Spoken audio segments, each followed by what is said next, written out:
Genetics का पूरा syllabus पढ़ लिया पर जीन और अलील क्या है ये पता ही नहीं चला। ज्यादातर बच्चों की बेसिक प्रॉब्लम।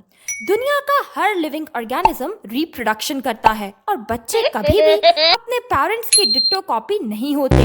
उनमें कुछ कैरेक्टरिस्टिक्स डिफरेंट होते ही हैं और इन्हीं डिफरेंसेस को कहते हैं वेरिएशंस। और इन्हीं वेरिएशंस की वजह से हम सब होते हैं इतने अलग। और जब बच्चों में पेरेंट्स के कैरेक्टरिस्टिक पास होते हैं तो वो कहलाता है हेरिडिटी। और वहीं जिस प्रोसेस से बच्चों में ये कैरेक्टर्स पास होते हैं वो प्रोसेस कहलाता है इनहेरिटेंस।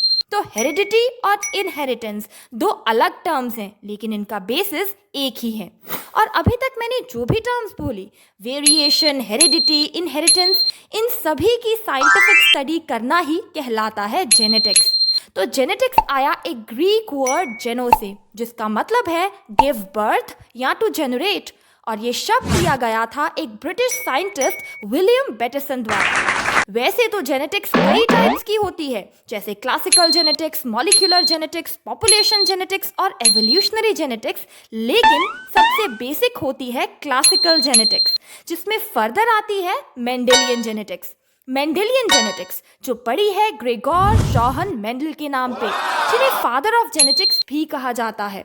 और इन्हीं के द्वारा दिए गए प्रिंसिपल्स ऑफ इनहेरिटेंस को लॉ ऑफ मेंडल कहते हैं। वही जो इन्होंने पी प्लांट वाला एक्सपेरिमेंट किया था। लेकिन उन्हें जानने से पहले आपको ये पता होना चाहिए कि आखिर जीन और अलील कहते किसे हैं। जीन शब्द दिया गया विल्हेल्म जोहानसन द्वारा। जीन्स को बेसिक यूनिट ऑफ हेरिडिटी भी कहते हैं, जिसका मतलब है यही वो चीज है जो पेरेंट से बच्चों में पास होती है। तो जो भी करेक्टर बच्चा शो करता है वो इन्हीं जीन्स की वजह से करता है। अब करेक्टर कुछ भी हो सकता है, eye colour, hair colour, height या कुछ भी। तो सारी की सारी कहानी असल में इन जीन्स की होती है। और इसी जीन की फर्दर दो ऑल्टरनेटिव फॉर्म्स को कहते हैं अलील। ऑल्टरनेटिव फॉर्म मतलब दो डिफरेंट फॉर्म। इसीलिए एक जीन में हमेशा ही दो अलील होते हैं। आसान भाषा में अगर कोई जीन आई कलर का करेक्टर शो कर रहा है तो उस जीन के होंगे दो अलील, एक ब्राउन आई कलर अलील और एक ब्लैक आई कलर अलील। एक अलील मिलेगा मदर से और एक अलील मिलेगा फादर से। और फर्दर अलील के भी होते हैं दो टाइप्स, डोमिनेंट अलील और रिसेसिव अलील। डोमिनेंट अलील का मतलब होता है ताकतवर, एक्सप्रेसिव, और इसे हमेशा कैपिटल लेटर से डिनोट किया जाता है। और रिसेसिव अलील का मतलब होता है नॉन एक्सप्रेसिव, दब के रहने वाला, इसे हमेशा ही स्मॉल लेटर से डिनोट किया जाता है। अब इसे समझते हैं एक आसान सी एग्जाम्पल लेकर। अगर किसी बच्चे का आई कलर है ब्राउन तो वो क्यों है? अब जेनेटिक्स में कभी कभार हमें सिचुएशन सपोज करनी पड़ती है। तो सपोज करो कि एक बच्चा है, बच्चे में बहुत सारे जीन्स हैं और उन्हीं में से एक जीन है जो कि आई कलर का कैरेक्टर शो करता है। उस जीन के हैं दो अलील, एक डोमिनेंट अलील और एक रिसेसिव अलील। एक अलील उसको मिला है उसकी मदर से और दूसरा अलील मिला है फादर से। उसकी मदर का था आई कलर ब्राउन और फादर का था आई कलर ब्लैक। अब मदर से उसे मिला डोमिनेंट अलील और फादर बेचारे से उसे मिला रिसेसिव अलील।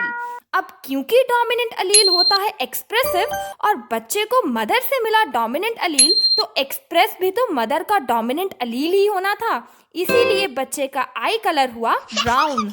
अब ह्यूमंस में एक दो नहीं बल्कि 20,000 to 30,000 जीन्स प्रेजेंट होते हैं। और ये जीन्स भी ऐसे ही बॉडी में तैर नहीं रहे होते बल्कि प्रेजेंट होते हैं क्रोमोसोम्स पर। ये क्रोमोसोम क्या भला है ये आपको पता चलेगा एक दूसरी वीडियो में। पर उससे पहले एक क्रोमोसोम पर थाउजेंड्स ऑफ जीन्स प्रेजेंट होते हैं और ह्यूमंस में होते हैं टोटल 46 क्रोमोसोम प्रेजेंट। और ये क्रोमोसोम्स भी आपस में रिलेशनशिप में होते हैं, इसीलिए हमेशा ही पेयर्स में प्रेजेंट होते हैं, यानी 23 पेयर्स ऑफ क्रोमोसोम होते हैं। और ये सारे के सारे क्रोमोसोम प्रेजेंट होते हैं कहाँ? न्यूक्लियस में। और न्यूक्लियस होता है सेल के अंदर। और जब बहुत सारे सेल आपस में कंबाइन होते हैं तो बनाते हैं एक टिश्यू, और बहुत सारे टिश्यू कंबाइन होके बनाते हैं एक ऑर्गन, और बहुत सारे ऑर्गन कंबाइन होके बनाते हैं एक ऑर्गेनिज्म, यानी हम।